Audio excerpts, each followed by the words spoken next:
Now, usually when I say to people that you can actually make beautiful, and not only beautiful, but also modern clothes from fabric scraps, I get a lot of skeptical looks. And that's okay, I totally understand that. But as you know, I'm on a mission to change that. So today we're going to do exactly that. The idea is to use up my linen scraps and make a beautiful and modern linen shirt for the summer or any other season, really. It just depends on how you make it and what colors you choose, but that's all up to you. As an inspiration picture, sort of like a vague idea of what we're going for, I found this linen shirt on one of the ready-to-wear websites. And have you seen that the ready-to-wear has gone absolutely crazy for linen? I mean, they have full collections of clothes made in linen. It's a lot of linen, and I think in sewing we caught this bug a little bit earlier. So I've been sewing with linen for quite some time. As you can see, I have quite a bit of fabric scraps. This is a small linen blend remnant that I got from Joann's. It's really not that large if you look at it. And then of course I worked a lot with white linen, so I have like bits and pieces like these. Then I did dye my own linen when I was making my blue pants, and this is a little remnant from that. As you can see, has a little spots when it didn't dye evenly. And then I have little scraps of linen that I used ice dye technique on. As you can see, it's bright, it has that pop of color. So first I gotta draft my pattern and finalize my design, and then we will see which one of these I'm going to use. For drafting, as always, I have my tracing paper, my big binder, and as a base for this design, I'm going to take a simple, basic button-up shirt that I drafted just recently.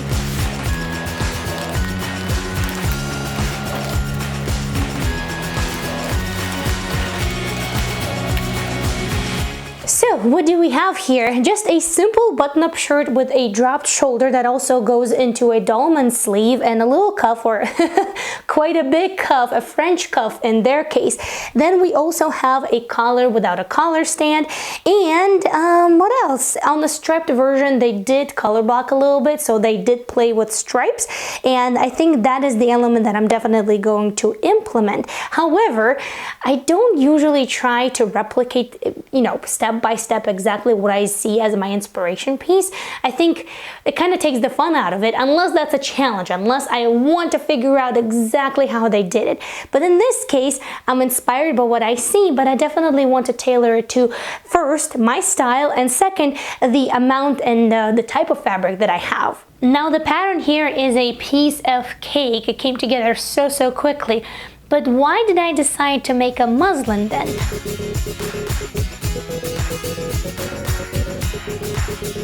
I actually don't have enough of single color linen to make a shirt all in one color, so I have to play with proportions, and muslin is going to help me out with that. Plus, I really wanted to play around with the style of color that I'm going to be making.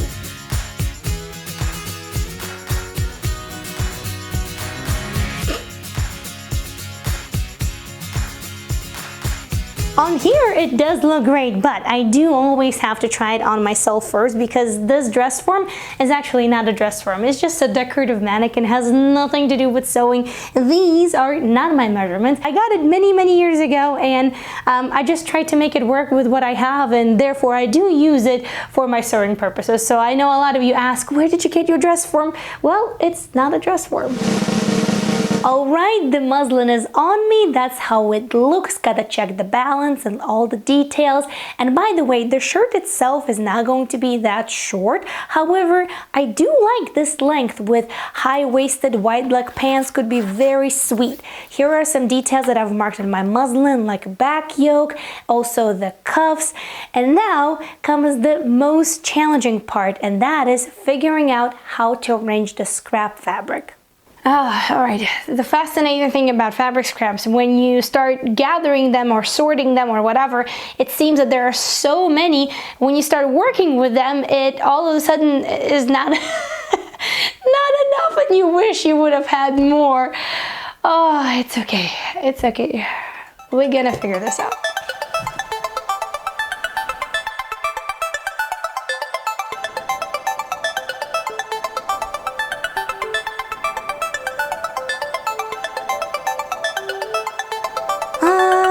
Okay, I think I sort of have a game plan regarding the fabric, but as I always say, we won't know until we do it, right? So we just have to do it. I did manage to cut the front and back pattern pieces as full whole pieces of fabric, but I did have to be very creative with the yoke and piece it from whatever was left. Now, can you guess how many little pieces I pieced the yoke from? You let me know in the comments, and at the end of the video, I'll let you know. So we'll see if you guessed it right. Now, I'm not sure if I did mention that at the beginning of the video, but I am going to be color blocking the shirt. So the second color is, as you can see, white linen. Now, it might seem like this is quite a large piece, but I actually have a lot of pattern pieces to cut out of this, including the front and the back for the shirt tails, cuffs, button plackets, and of course, the collar as well. Now, as much as I love working with fabric scraps, when I do these projects, this time that I have for cutting all of the pattern pieces and figuring it out, it really is that make it or break it moment. So once that is done, I can sort of breathe in and breathe out. But then, of course, comes the construction part.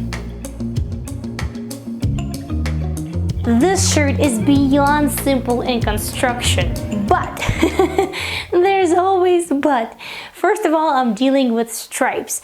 And of course, I'm dealing with white linen that you can see through. So I really wanted to keep this project as clean as possible. Therefore, there was a lot of hand basting to make sure that I do the pattern matching as best that I can. And also, I attach it in the most invisible manner possible. My goal was to complete this entire shirt on a sewing machine only, so all of the seams are enclosed, and oftentimes when I would construct a seam, I would think again a couple of steps ahead, and I would really work with a seam allowance, for example, for a flat welt seam, so that way when I press the seam and top stitch that, I can top stitch with white thread into the white stripe of the fabric, so that way it is truly invisible from the right side of the project. So basically, I'm trying to use fabric and the property of fabric, in this case it's the print of the fabric, fully to my advantage. Or for example here, when connecting the top with the bottom of the shirt, I didn't want to top stitch across vertical stripes because that really just breaks up the flow. So instead, to deal with the slight see-through nature of the white linen, I decided to create a mock French seam and therefore create enough thickness of the white linen so that way you wouldn't be able to see the stripes through, and then press it towards the bottom of the shirt and top stitch. And in my opinion, it does create a much cleaner finish.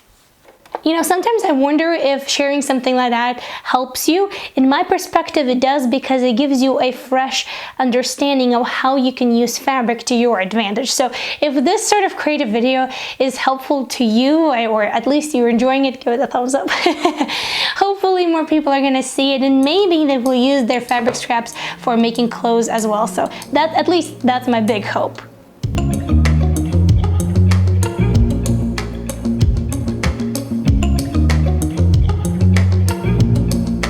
Here you can see a couple of seams inside of the garment before I attached the cuffs. Now, as for the cuff, I'm not sure about it 100% just yet. I'm gonna complete the garment first, wear it a couple of times, and decide maybe in the future I might shorten it just by a tad bit, just a personal preference. So we'll see how that goes.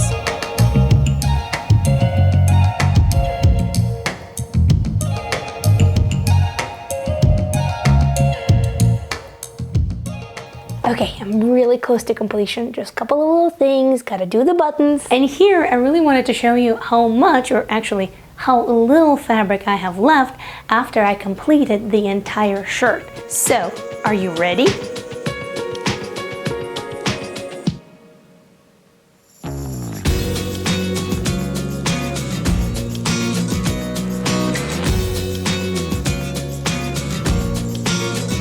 Big kudos to my husband for helping me film this video outside, sort of like in the wild. I really wanted to show you how it looks all dressed up. I even styled it a little bit so that way it kind of gives you that vibe of what I was going for.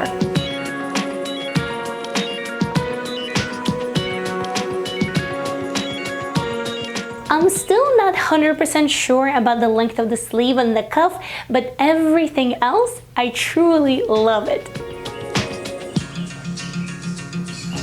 Now, drum roll, let's see who was right. The yoke was made from 1, 2, 3, 4, 5, 6, 7 pieces in total. Now, if you want to see another project, like for example, this shirt that was also made from fabric scraps, then this video is calling your name. It actually has 5 different pieces of clothing that I made from fabric scraps and a little fail as well. So definitely click right over there and I'll see you in the next video. Thank you so much for watching. Bye!